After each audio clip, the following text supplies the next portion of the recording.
Bon, super. Alors, en effet, comme le disait votre directrice de l'UTL, merci d'être là. C'est toujours un plaisir de vous retrouver ou de vous découvrir pour ceux que je vois pour la première fois. Donc, désolée pour les répétitions pour ceux qui me connaissent déjà, mais je suis donc Sylvie Thirion, je suis enseignant-chercheur à Aix-Marseille Université et neuroendocrinologue, neuroscientifique, neurophysiologiste de formation. Donc j'enseigne de la première à la 5e année au Thésard, à la fac de sciences, en neurosciences en particulier, et puis également aux étudiants en médecine que j'essaye d'éveiller à la recherche scientifique et à la veille bibliographique. Alors je suis aussi présidente et fondatrice d'une association qui est l'association Valbiome. Vous voyez ici tous les réseaux sur lesquels vous pouvez retrouver l'association. Et cette association, donc, qui est pour la valorisation des sciences biomédicales, eh bien, nous l'avons fondée il y a maintenant 12 ans, afin de venir sortir de nos laboratoires, nous, chercheurs, ingénieurs, étudiants en thèse, etc., et partager avec vous, public, eh bien, nos recherches, nos questionnements aussi, et puis nos éclairages que l'on peut avoir sur soit des problèmes de société, soit des pathologies ou autres. Donc, on fait beaucoup d'événements, tel que celui-ci, tel aussi que le séminaire Voyage au centre du cerveau qui va commencer sa 8e saison, je crois que c'est la fin du mois.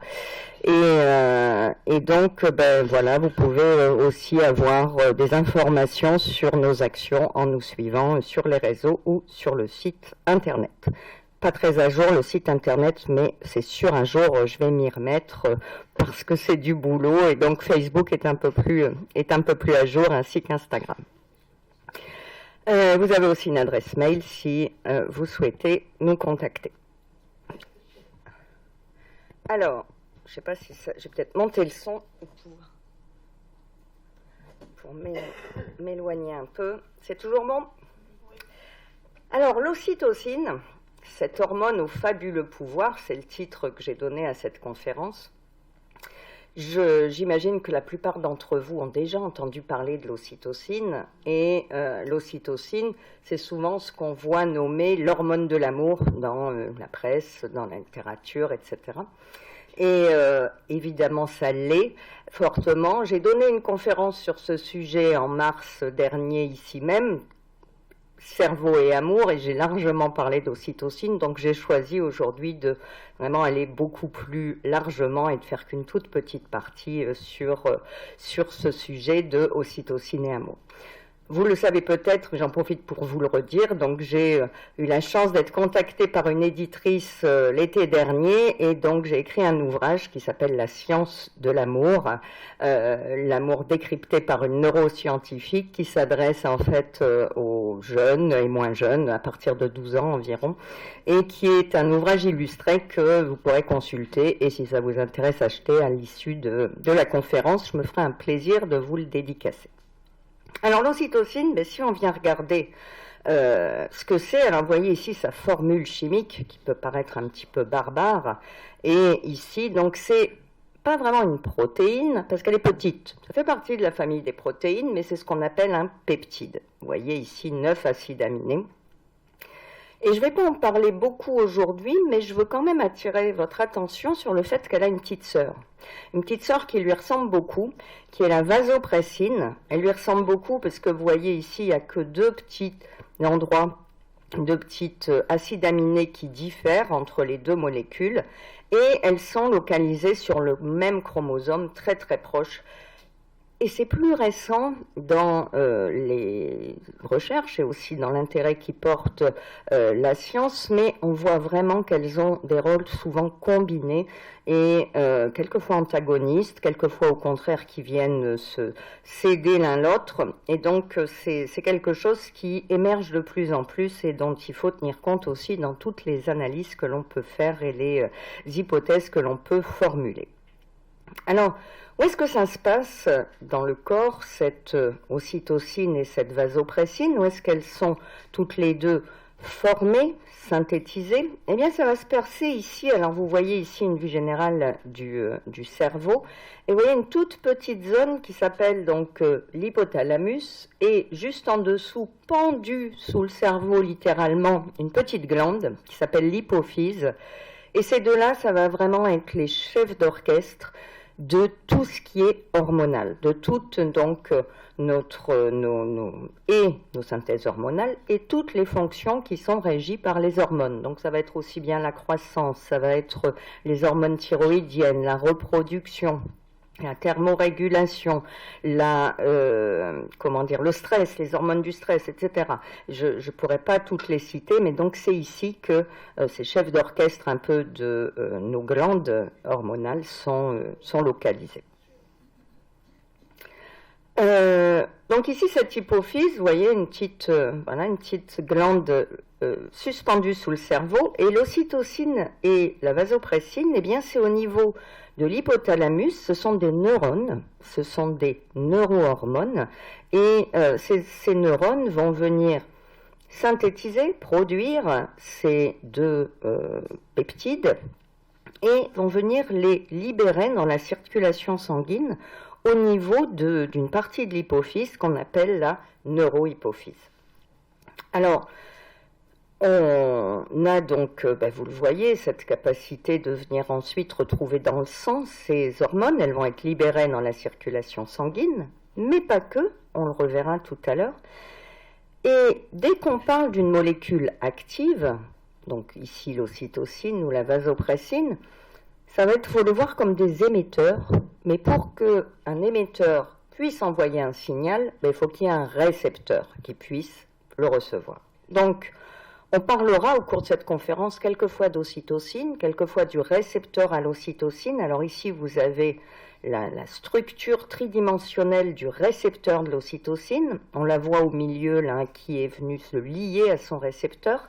Et il faut voir ça comme un système de clés et de serrures.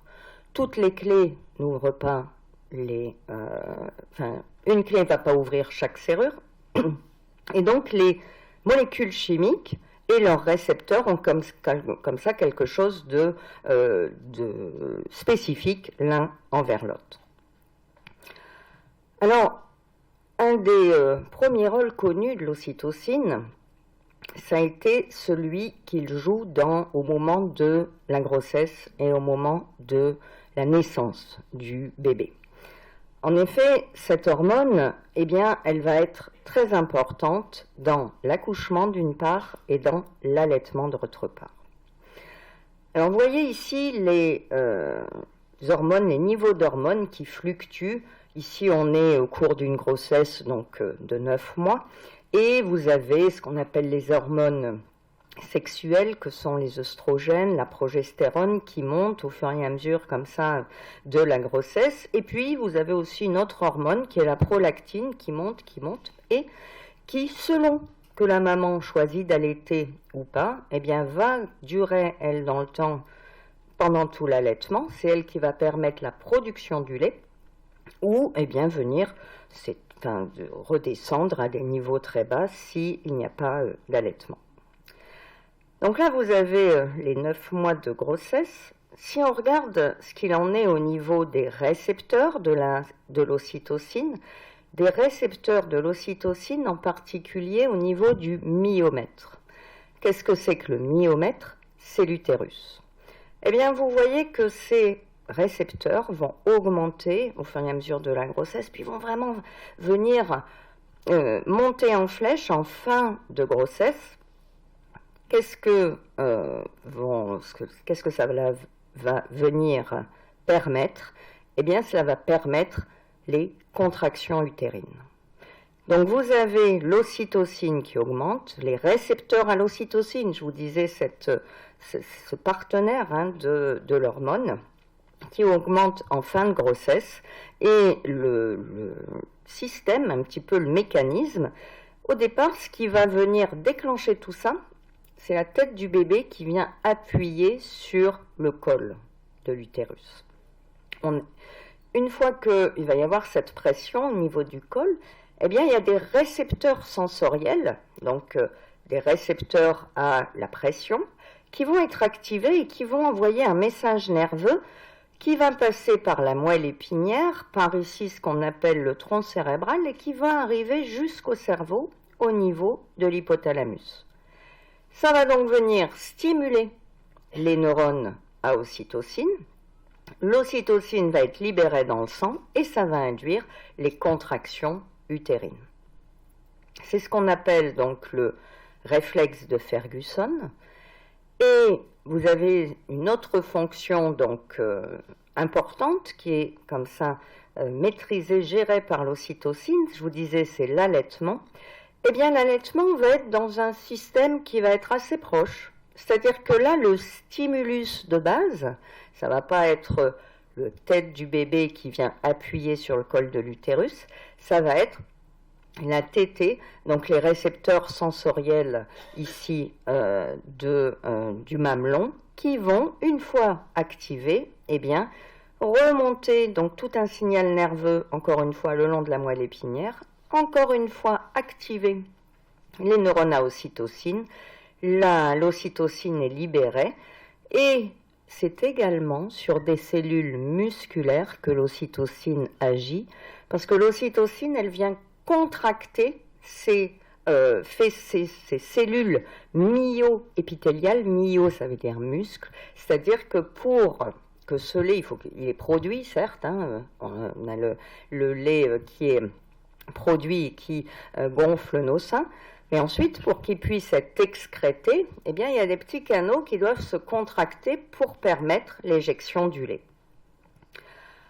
Alors, accoucher sans ocytocine, c'est possible. Heureusement, chez l'humain, on ne connaît pas de mutation qui empêcherait donc la fabrication d'ocytocine, mais on fait ça chez les petits animaux de laboratoire, et quand on vient donc éteindre le gène qui code pour l'ocytocine, donc il n'y a plus de production d'ocytocine, c'est compliqué, l'accouchement se passe avec difficulté, mais c'est possible. Par contre, l'allaitement, il n'y a pas de voie détournée, il n'y a pas de voie de secours, et là, il y a impossibilité d'excréter le lait en absence d'ocytocine. Alors, l'ocytocine et la naissance, donc je viens de vous décrire les deux grandes voies qu'elle gouverne, et je vous ai dit que ça se passait donc avec un trajet nerveux qui part de la périphérie, là, soit des seins, soit de l'utérus, et qui vient donc parler au cerveau. Mais ces neurones-là, à ocytocine, ils ne vont pas aller que venir libérer dans le sang l'hormone. Il va y avoir aussi des projections de ces neurones par leurs grands bras qu'on appelle les axones jusqu'à d'autres structures cérébrales. Alors elles sont listées ici, c'est complexe, ces noms sont complexes et multiples, mais en tout cas ça va être des structures, l'hippocampe, le noyau accumbens, l'amygdale, etc., qui vont être majeures pour tout un tas de fonctions cérébrales et de comportements. Alors, si on reste dans la périnatalité, voilà une étude donc, qui a été réalisée chez des prématurés. Donc, les prématurés, vous savez que c'est quelquefois compliqué hein, pour ces bébés qui n'arrivent pas jusqu'à terme. Mais là, les recherches ont été faites sur 28 triades, c'est-à-dire le papa, la maman et le bébé prématuré qui étaient donc nés entre 7 mois et demi et 8 mois et demi de grossesse. Alors, l'idée, c'était de dire, OK, le prématuré, on veut avant tout venir permettre que ses fonctions vitales se développent le mieux possible, permettre qu'il soit monitoré, qu'il soit surveillé, qu'il soit accompagné éventuellement quand il a des difficultés respiratoires, cardiaques ou autres. Et tout ça, c'est une couveuse, plein de tuyaux, plein de machines autour, et donc peu, voire pas de contact avec les parents ou avec globalement l'humain, quoi. C'est des gestes très techniques et ça se faisait encore comme ça il n'y a pas si longtemps. Mais vous avez certainement entendu parler qu'il y a toute une façon de faire qui a évolué et que le pot à pot avait vraiment été remarqué comme étant bénéfique pour le bébé d'abord et aussi pour le parent. Maintenant, est-ce que tout ça s'explique? Est-ce qu'il y a quelque chose de biologique derrière ça? Eh bien, ici, ça a été donc des expériences qui ont consisté à venir mesurer des concentrations d'ocytocine et une concentration d'une autre hormone, qui est l'hormone du stress, qui s'appelle le cortisol, dans 3 conditions, c'est-à-dire avant le pot à pot, pendant le pot à pot et après le pot à pot. Donc on laissait sur le papa ou sur la maman, et c'est une étude où le papa n'a pas été laissé de côté parce que quelquefois on a beaucoup plus de données sur pour tout ce qui est périnatalité, sur les liens mère-enfant que sur les liens père-enfant, et là bon, les 3 étaient inclus, donc les 2 parents étaient inclus. Et vous voyez ici donc les niveaux d'ocytocine mesurés au niveau du sang, chez le papa avec les carrés, chez la maman avec les ronds, et on observe donc qu'il y a une augmentation d'ocytocine pendant le pot à pot. Quand on vient ici regarder donc la réponse de l'enfant, là aussi avant, pendant et après le pot à pot, eh bien on voit que l'effet est encore plus majeur, c'est-à-dire qu'on a une vraie augmentation d'ocytocine chez le petit, et que cette ocytocine, d'ailleurs, même 1 heure après donc le câlin, on va dire, eh bien reste relativement élevé. Pour ce qui est du cortisol, donc de cette hormone du stress, eh bien on voit que chez les 2 parents, entre le début, c'est-à-dire avant qu'ils puissent prendre leur enfant dans les bras, et pendant et après le pot à pot, eh bien, il y a une vraie diminution de cette hormone du stress. Donc, et chez le bébé, chez le petit, c'est pareil, une grande diminution du cortisol qui perdure dans le temps. Alors, lorsque l'on demande aux parents leur niveau d'anxiété, donc il y a tout un tas de questionnaires qui ont été validés et qui ont été donc,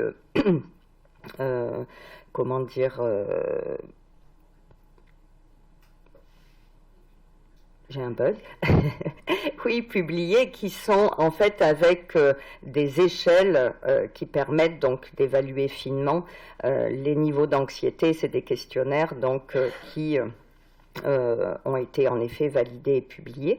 Eh bien, on observe que les 2 parents décrivent un niveau d'anxiété diminué. Donc c'est quelque chose de très important, et même quand il n'y a pas d'enfant prématuré, que la grossesse se passe normalement, bien maintenant, souvent, vous avez le bébé qui est déposé sur la poitrine de la maman, mais pas systématiquement. Encore une fois, c'est souvent le geste technique qui prime, et donc il y a cette nécessité aussi de venir informer, que ce soit les praticiens comme les parents, de l'importance de ces premiers moments d'échange. Alors, cette ocytocine et cette vasopressine, donc je vous disais, elles sont impliquées dans la reproduction, donc l'accouchement, l'allaitement. On va aussi avoir, on va en parler juste après, une importante rôle joué par l'ocytocine dans tout ce qui est comportement, et en particulier comportement maternel et paternel, dans le côté bravoure un peu, c'est-à-dire aussi confiance, et également dans des notions d'anxiété, de dépression. On a pu observer des effets donc importants de l'ocytocine dans ces 2 états pathologiques. Plus largement, donc l'attachement individu ou groupe, c'est-à-dire les interactions sociales, eh bien là aussi il y a un certain nombre de données et d'expériences qui ont été réalisées pour tester donc ce qu'il en était de la confiance, en particulier la confiance en l'autre, l'altruisme, la sociabilisation, et puis, je vous en parlais tout à l'heure, ocytocine et amour, c'est aussi quelque chose qui est largement documenté. La formation du couple et la fidélité, on en parlera un petit peu tout à l'heure, mais également dans le plaisir, dans l'érection, dans l'orgasme. Là aussi, on voit des modifications des taux d'ocytocine et un rôle de l'ocytocine. Là aussi, je vous en reparlerai un petit peu tout à l'heure. Alors, ocytocine et attachement, en fait, c'est quelque chose qui a été découvert, maintenant ça fait quand même quelques dizaines d'années, mais bien après avoir découvert ses rôles physiologiques dans l'accouchement et la lactation. Et en fait, quand on vient regarder, donc c'est toujours un va-et-vient, les recherches scientifiques entre l'humain, ici ce qui nous intéresse, et les expériences qui sont menées sur les petits animaux de laboratoire pour permettre de contrôler beaucoup plus de paramètres, de pouvoir être plus interventionniste, je dirais, dans les protocoles expérimentaux. Et ici, donc, les premières recherches ont été faites sur ces deux souches de rats, c'est-à-dire que vous avez différents types des fonds génétiques différents pour les espèces de rats que nous achetons, que nous venons utiliser en laboratoire. Et on avait remarqué, les animaliers font toujours des observations très précises, que certaines souches de rats étaient bonnes mères, et d'autres étaient plutôt à délaisser leurs petits. On avait beaucoup plus de mal à venir effectuer des reproductions donc qui donnent de bonne portée, en bonne santé, etc. Et donc l'intérêt s'est porté sur la différence de comportement que pouvaient avoir ces deux souches de rats. Et quand on vient regarder au niveau de leur cerveau, la présence de récepteurs à l'ocytocine, on se rend compte que dans deux zones cérébrales, la première s'appelle l'amygdale et la deuxième l'hypothalamus.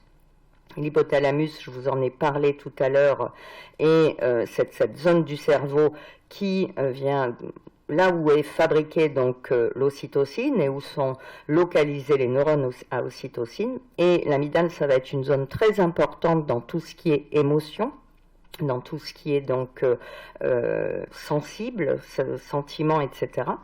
Et on voit que ici les rats qui ont un comportement assez peu maternel, ont des niveaux de récepteurs à l'ocytocine plus faibles dans ces deux structures cérébrales.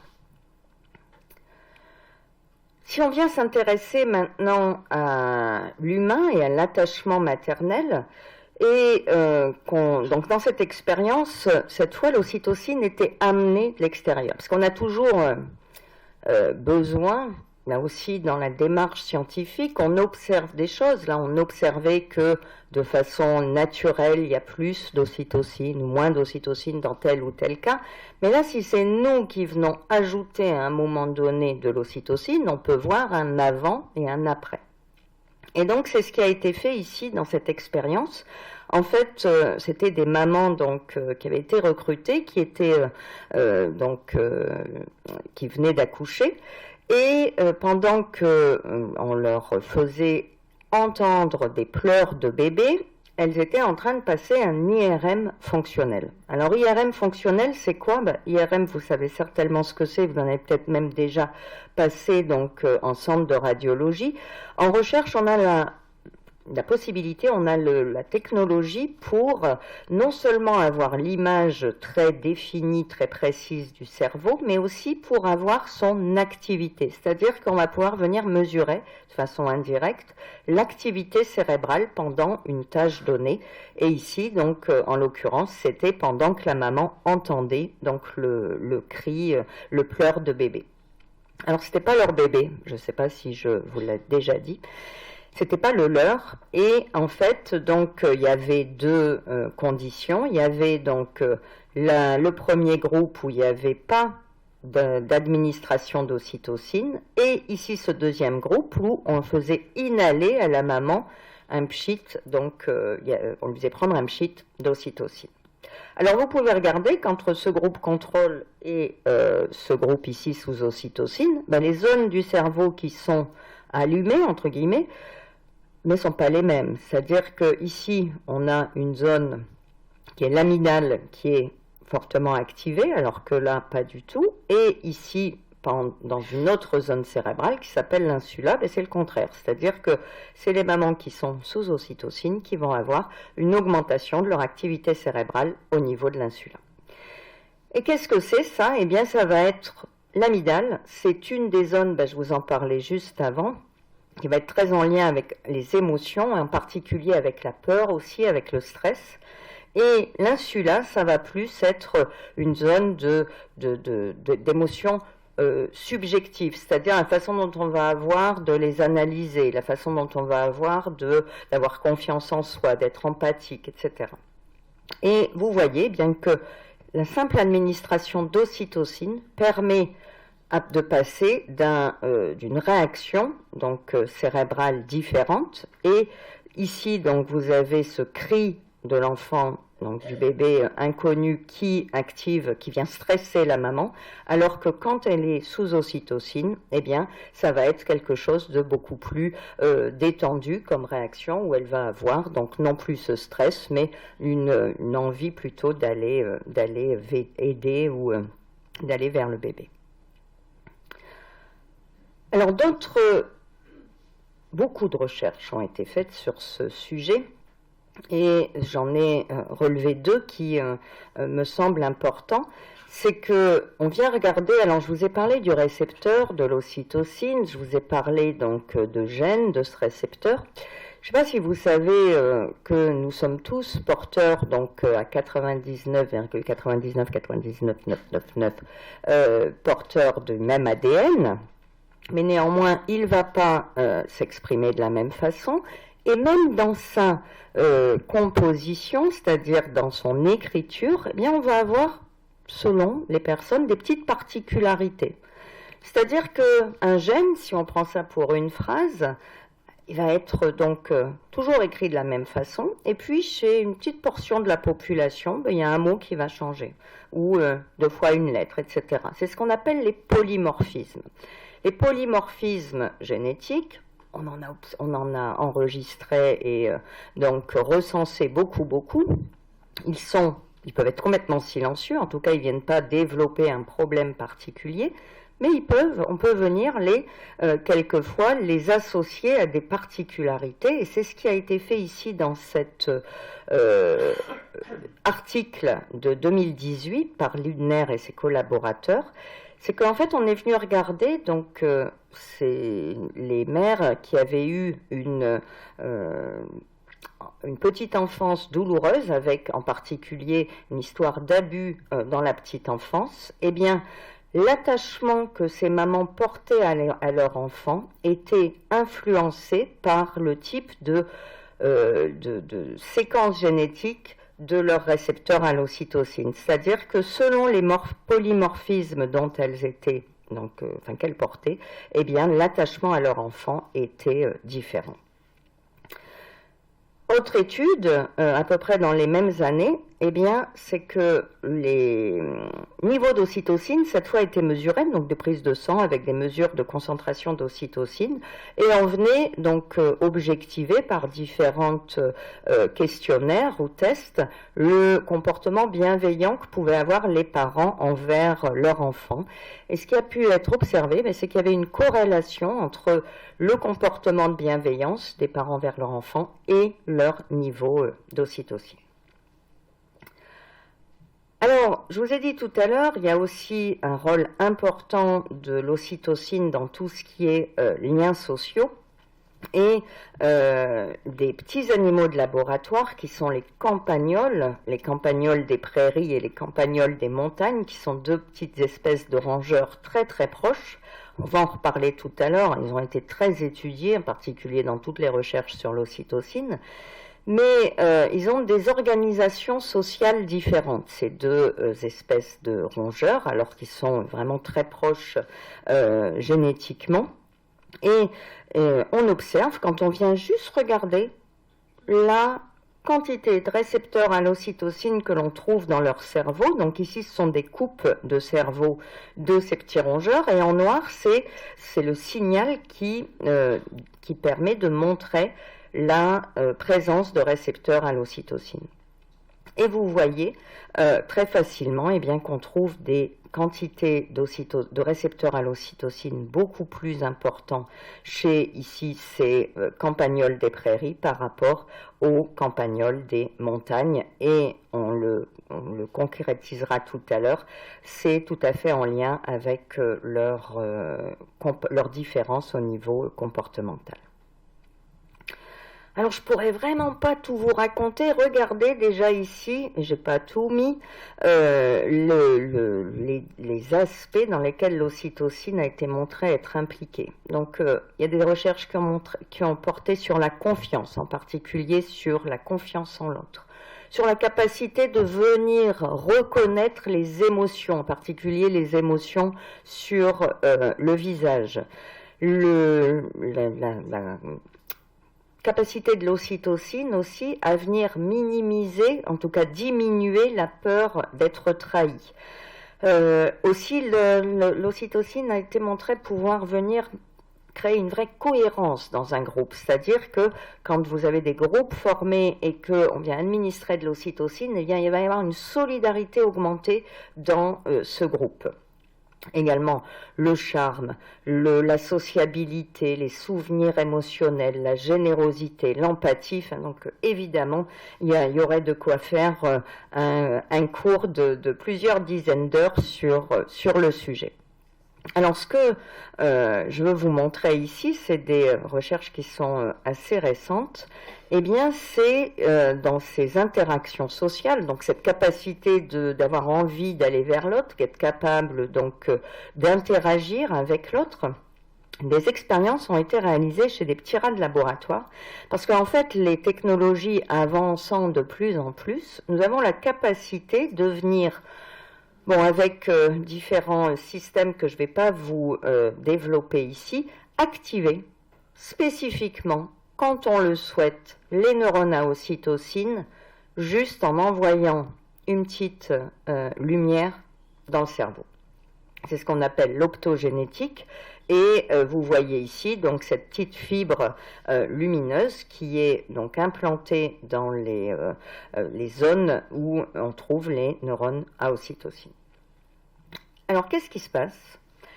En fait, lorsque on a cette possibilité de venir activer les neurones à ocytocine, on se rend compte que l'animal va être enclin à venir donc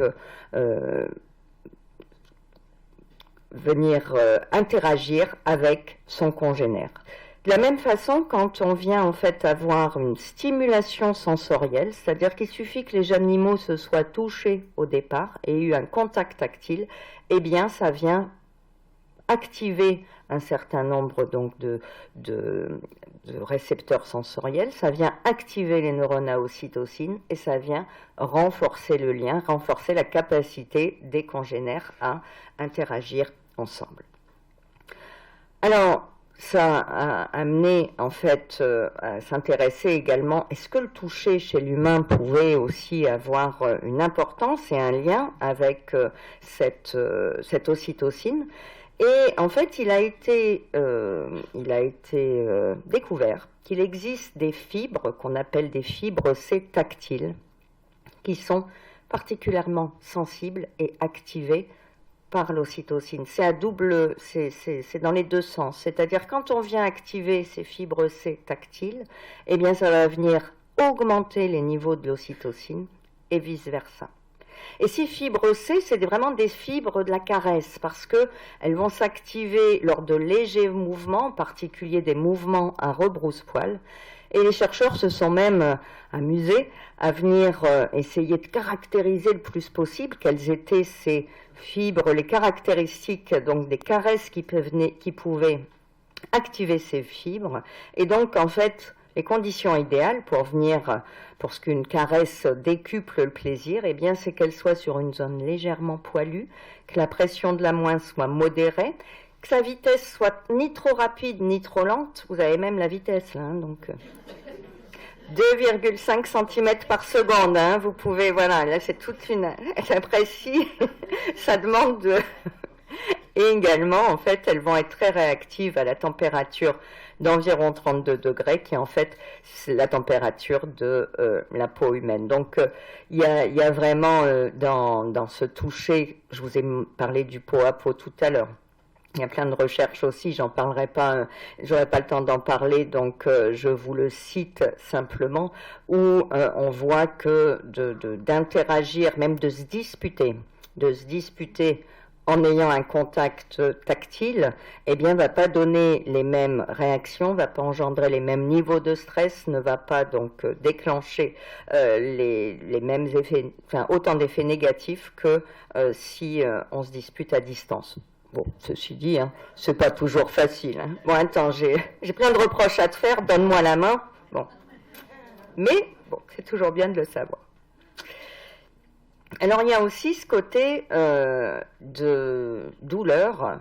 Et de douleur, bien quand rien que le stress, donc ici ces expériences étaient réalisées sur le fait, bien connu, qu'en fait, le seuil de la douleur, déjà, il est différent pour chacun.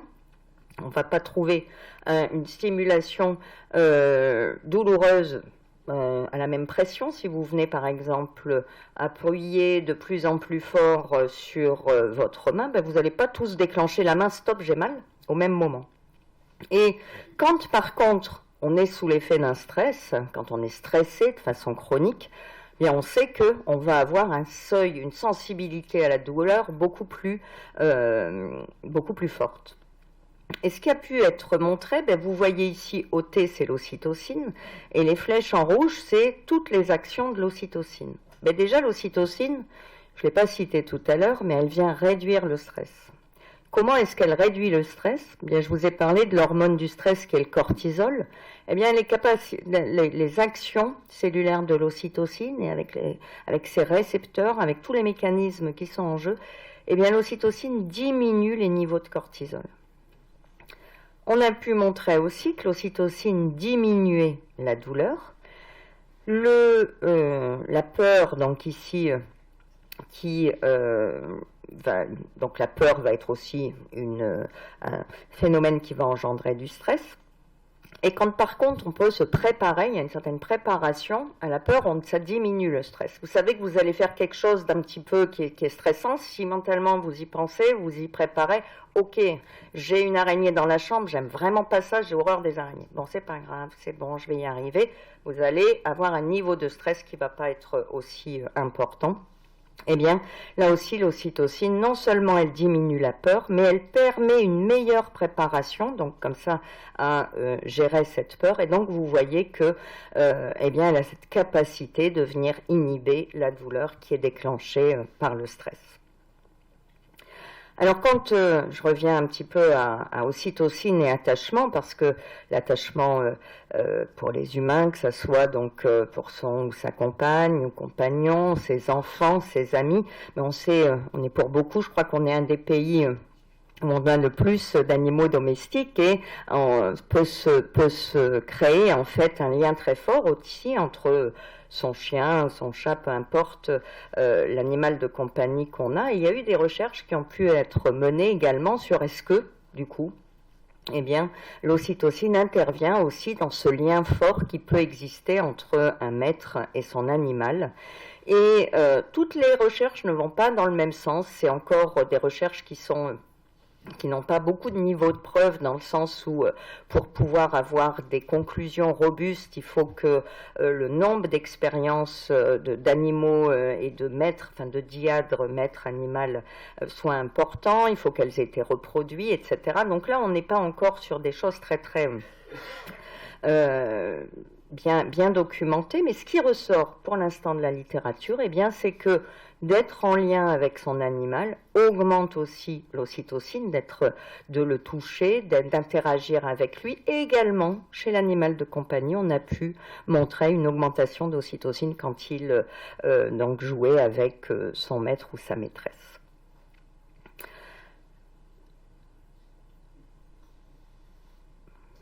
Alors, ocytocine et amour, je vous en dis quand même quelques mots. Et vous avez aussi peut-être pu voir ocytocine et amour, ocytocine, l'hormone de la fidélité, etc. Et sur quoi ça repose en fait tout ça? Eh bien ça repose sur des expériences qui ont été réalisées justement sur les deux petites espèces dont je vous parlais tout à l'heure, les campagnols des prairies et les campagnols des montagnes. Alors je vais vous montrer cette petite vidéo avant toute chose. Hop. La vie d'un campagnol des prairies est plutôt courte. Ils ne vivent que 3 ou 4 mois dans la nature parce qu'ils sont la proie des serpents et des renards. Mais en laboratoire, ils peuvent vivre jusqu'à 4 ans. Quoi qu'il en soit, ils aiment se trouver un partenaire.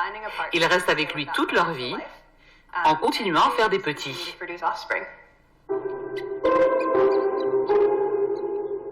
Le campagnol des prairies est monogame. Une chose plutôt rare dans la nature. Seulement 3 à 5% des mammifères s'attachent à un partenaire unique. Nous, les humains, nous faisons partie de ces mammifères monogames. Du moins, nous sommes capables de nous attacher durablement avec nous. Ça, c'est ce qu'on appelle le test de préférence du partenaire. Cela nous permet de vérifier qu'un animal est capable de s'attacher. Quand on va ouvrir les cages, l'animal, au milieu, aura le choix de se balader et d'aller voir l'une ou l'autre des campagnols. S'il est bien attaché à sa partenaire, qui est à droite, il devrait passer la plupart de son temps avec elle.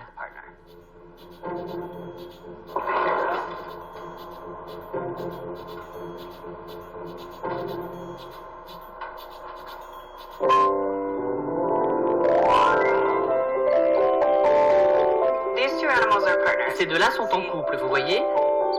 Ils passent du temps à se renifler le derrière et à se faire la toilette. C'est comme quand vous allez dans un bar avec votre petite amie. Vous restez la plupart du temps avec elle, et pas avec quelqu'un que vous ne connaissez pas. L'une des raisons pour les campagnols des prairies, partenaire fidèle de son cousin polygame. En apparence, rien du tout. Mais c'est dans leur cerveau que les scientifiques ont trouvé une différence essentielle. On a appris beaucoup en comparant le cerveau du campagnol des prairies à celui du campagnol des champs. Et on a vu que l'espèce monogame avait beaucoup plus de récepteurs à 2 hormones chimiques. Pour valider cette hypothèse, la scientifique a bloqué, à l'aide d'un produit chimique, les récepteurs à l'ocytocine et à la vasopressine dans le cerveau de ce campagnol des prairies, d'ordinaire fidèle.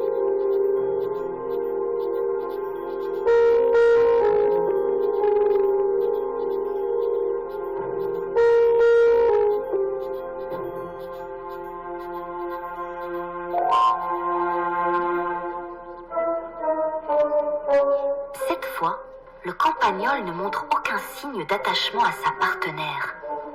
C'est comme s'il ne la reconnaissait pas.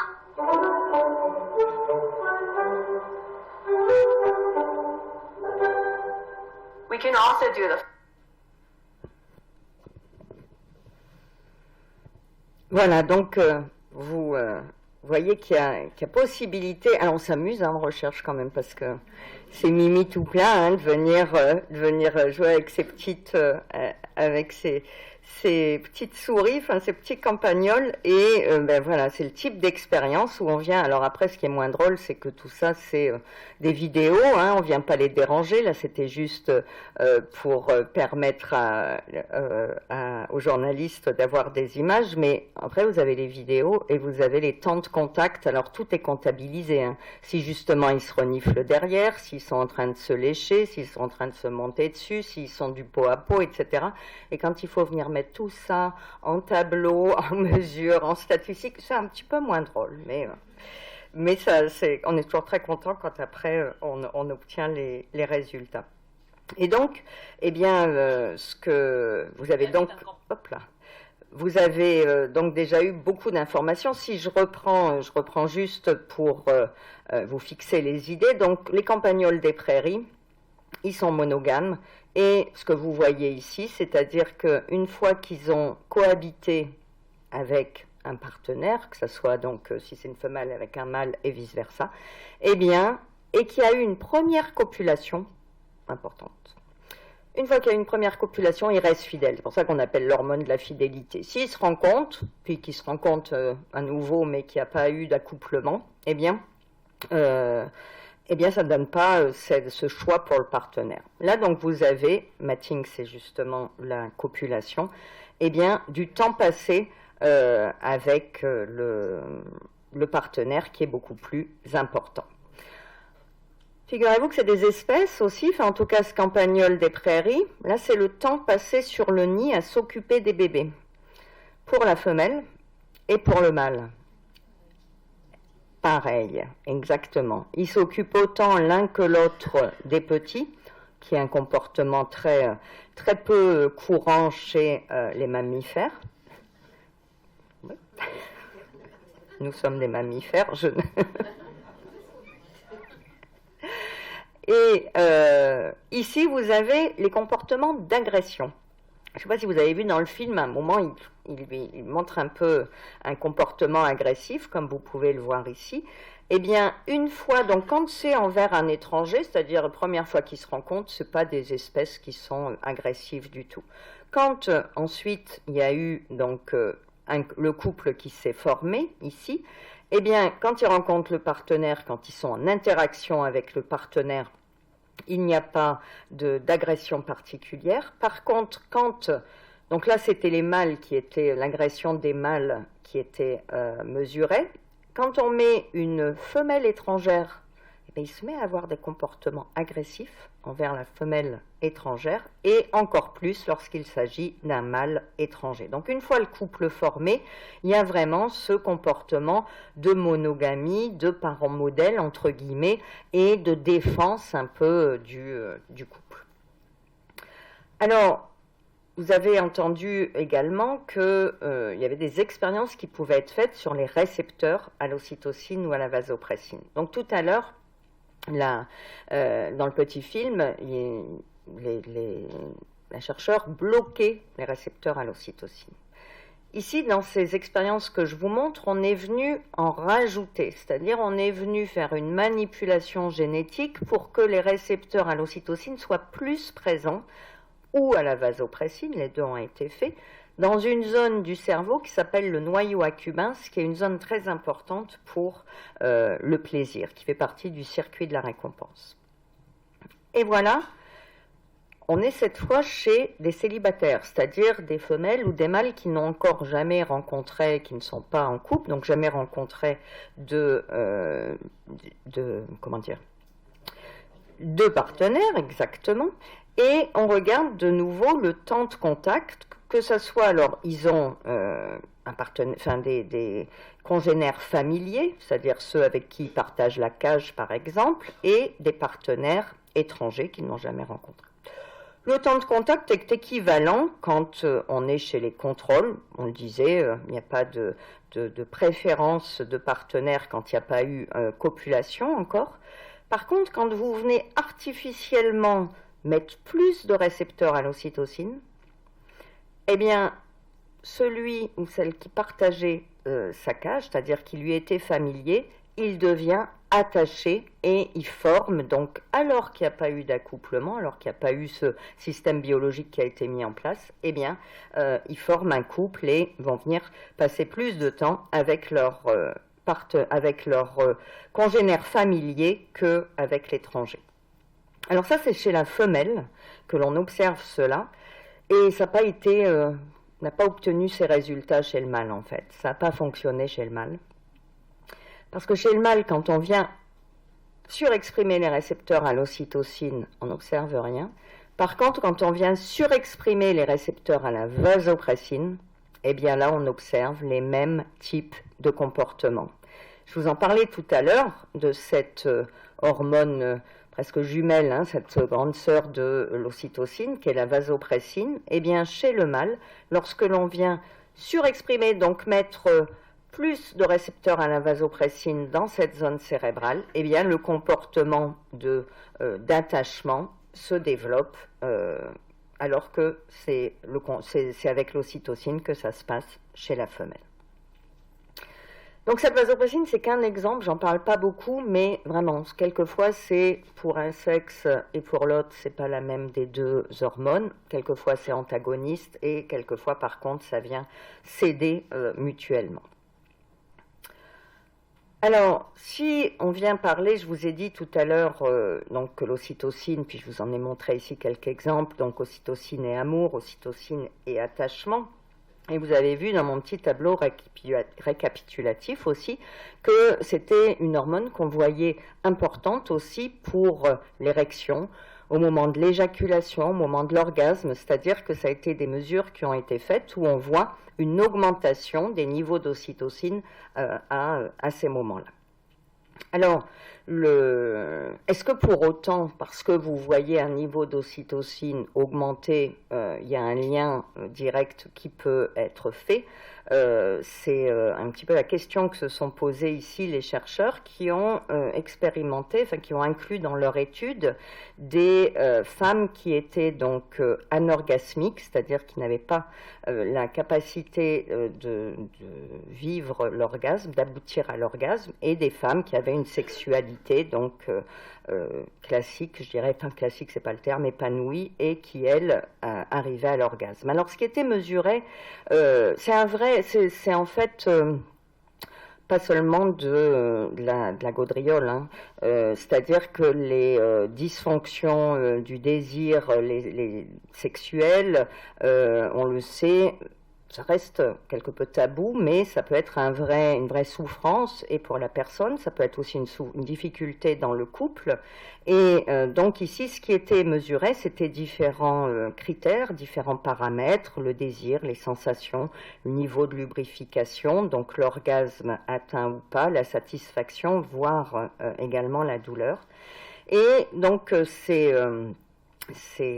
femmes qui ont participé, on venait mesurer leur niveau d'ocytocine donc avant le rapport sexuel à T0 et après le rapport sexuel.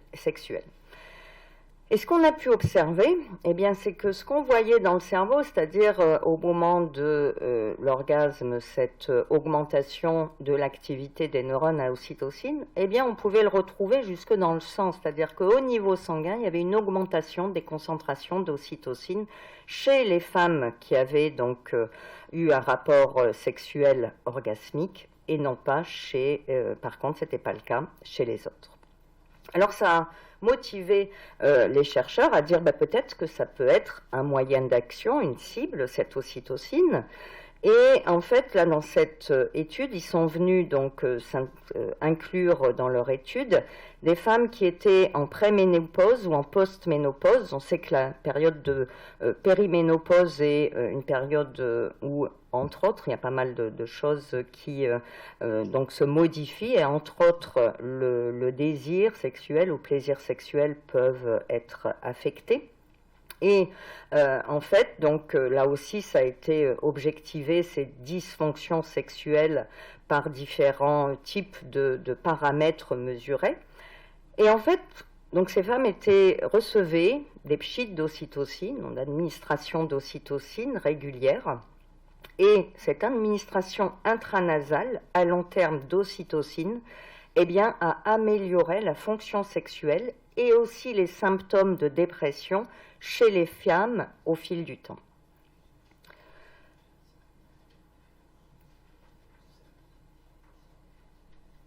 En fait, il y a eu les mêmes résultats avec le placebo.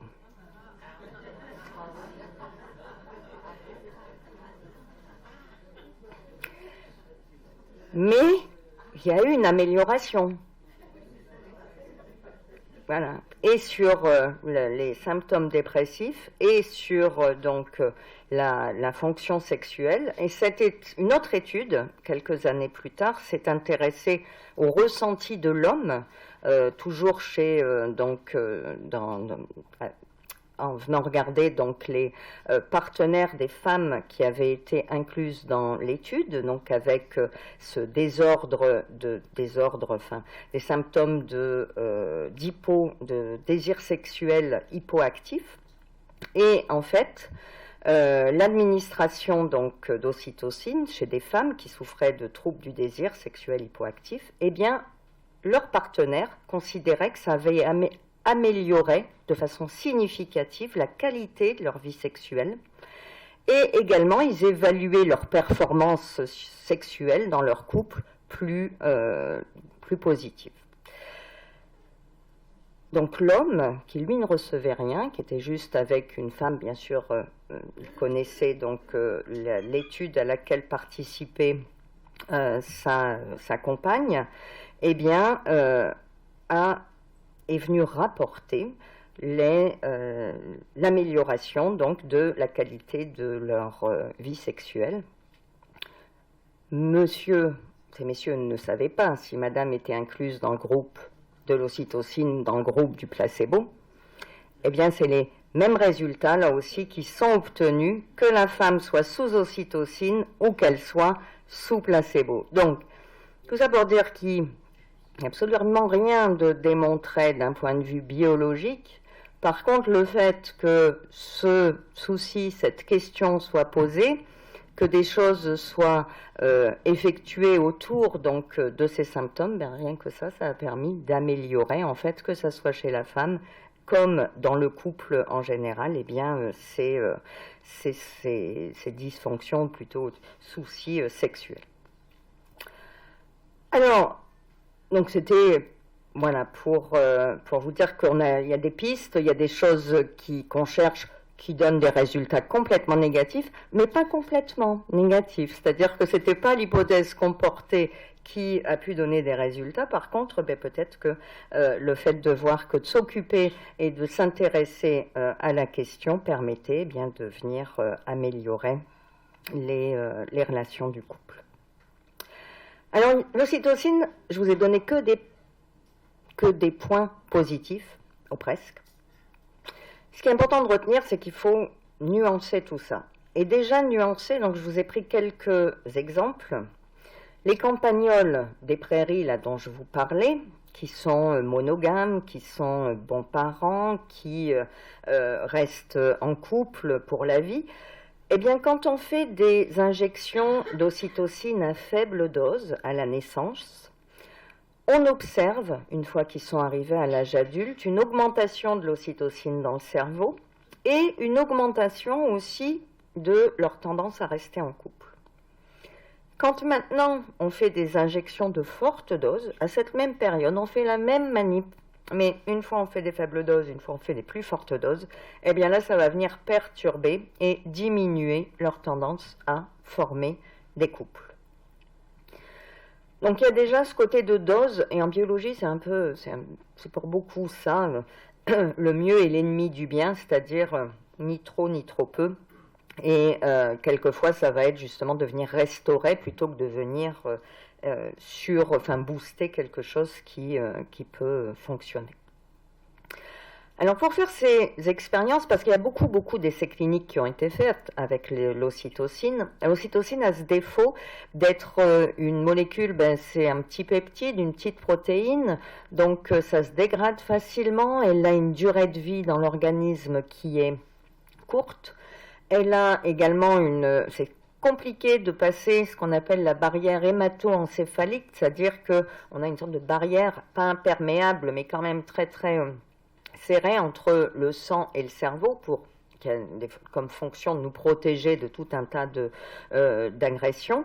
Et comme c'est une grosse molécule, vous voyez ici, elle a du mal à passer cette barrière hémato-encéphalique. Alors il y a toute l'industrie, pas que l'industrie d'ailleurs, mais en tout cas les laboratoires de chimie qui collaborent avec les biologistes en permanence et qui sont venus essayer de trouver une molécule plus petite qui permettent, qui ait les caractéristiques de venir se lier au récepteur de l'ocytocine, de le reconnaître aussi bien et de s'y lier fortement. Et ils ont réussi, ça fait des années, et ils se sont cassés les dents, il y avait plein d'espoir, il y avait des publications, ça y est, on en a trouvé un, puis quand on le testait dans des conditions de plus en plus complexe, eh bien, ça tenait pas. Là, il y en a un qui est vraiment en développement depuis, il a été découvert, la première publication date de 2018, c'est le LIT 001, et ça permet donc dans ce cas de faire des expériences plus précises et également avec des actions qui vont pouvoir être mieux maîtrisées. Donc je vous parlais juste avant, la dose va être importante, eh bien le timing aussi va être important parce que En fait, ici, vous avez des expériences qui ont été réalisées encore une fois sur ces petits campagnols des prairies. Donc là, le LIT 001, il est injecté. Alors, il y a une cohabitation de 2 heures ou de 4 heures, puis on injecte l'agoniste du récepteur de l'ocytocine, c'est-à-dire la molécule qui est comme l'ocytocine, qui va pouvoir mimer les actions de l'ocytocine. Puis après, on teste leur préférence de partenaire, le test de préférence de partenaire, c'est-à-dire combien de temps ils passent avec l'un ou avec l'autre, c'est-à-dire ici avec celle qu'il a déjà rencontrée versus l'étrangère. On voit ici que, donc, comme je vous ai montré tout à l'heure, il y a un temps de contact plus important pour la partenaire familier, enfin pour l'individu familier par rapport à l'étranger. Et vous voyez, quand on est venu ici injecter cette molécule qui fait comme l'ocytocine, puis tout à l'heure, je vous dis, ça aide au lien, ça permet la création du couple, ça permet l'attachement, eh bien, ici, quand on vient mettre cette ocytocine-like, eh bien, ça empêche, ça ne permet plus la préférence du partenaire, ça ne permet plus l'attachement. Donc, en fait, cette activation de ce récepteur à l'ocytocine, pendant que les deux sont en train de s'attacher, ben, ça peut perturber plutôt qu'aider à la formation du couple. Et en fait, l'hypothèse, c'est que cette ocytocine, l'activation de ces récepteurs, il agit plutôt comme un signal de présence d'un partenaire social plutôt que par une action directe sur l'attachement. Alors, tout ça, eh bien, ça a fait quand même ça a été repris beaucoup par la presse, par donc les médias, etc. Et au moment où c'est sorti, c'était à peu près le début des années 2000, il y a plein de start-up qui se sont lancées pour vendre de l'ocytocine sous différentes formes. Donc c'était sous forme de parfum, c'était sous forme de gel pour le corps, de gélules. Et en fait, les messages publicitaires étaient « Messieurs, achetez ce produit, plus aucune femme ne vous résistera ». Et pour les dames, le message n'était pas toujours le même. En fait, sur certains sites, on voyait « Mesdames, achetez ce produit, votre mari vous restera fidèle à vie ». Voilà. Donc, évidemment, je crois qu'il y en a qui se sont fait avoir, malheureusement, mais je n'essayais pas, ça ne marche pas. C'est pas du tout... évidemment, c'est pas comme ça que ça fonctionne. Et donc, il reste, avant de pouvoir l'appliquer, même s'il y a beaucoup d'espoir, il y a beaucoup de choses qui sont en route, il reste à quand même garder de façon très humble le fait de savoir que, bon, est-ce que je ne sais rien, je ne sais pas, mais en tout cas, ce qu'on sait, c'est qu'on en sait peu encore pour l'instant. Je vous remercie de votre attention.